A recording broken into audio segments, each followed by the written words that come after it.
much easier for me to blame the weather than to come to correlation. I don't have it all together. I've been appalled forever, made my skin so thick that I could sleep on pins and needles, but I'd still sleep in. I used to think it was a race against the... As you can see, there's kind of like a haze, you know? There's kind of a haze over Salt Lake.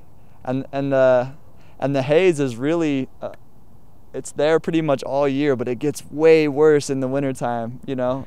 Salt Lakers and the rest of Utah know it as the inversion, and nobody likes it. It's pretty ugly, it's disgusting. And Dickhead Blues is like, it's like that one of those songs where it's just like kind of venting, you know?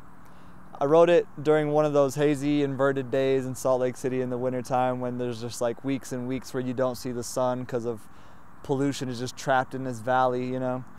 And I was working at like this dead-end job and just not like getting what I needed or what I wanted out of life. And I just started writing. It was just a complete vent session, you know? And the way I ended it was like kind of based around like, you know, getting hit by a semi-truck. Like I described that moment of like that paralyzed feeling of everything you're going through and what you're thinking of when you realize you're completely helpless and getting hit by a truck.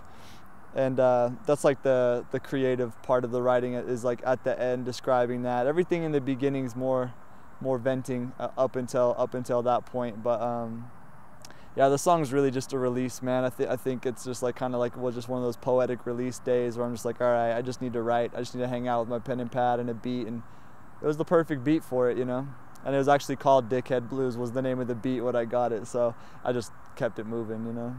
And, you know, shout out to my friend Nate Hallam. He actually inspired me to write that a long time ago, and he told me about that idea. He was going to put in a story, and I was like, can I put that in a song? He's like, sure. So completely took that idea from him, so thank you for that. But I like that part at the end of it because it's fun, descriptive writing, and it kind of ties up like what I'm talking about, like that, like the feeling of like depression, dealing with, you know, this inversion and whatever like shitty life situations that was going on at the time, you know.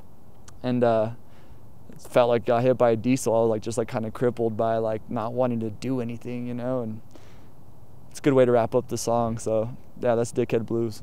I feel like the point of impact, a diesel kiss pressed the lips back, tasting the inertia that is intact. I hit it full force as it hits back. My head is saying this one's gonna end bad. Who talks about my friend's band back when's, then back to if Pat lives, will they need a skin craft? I'm in between the light flash and the pitch black.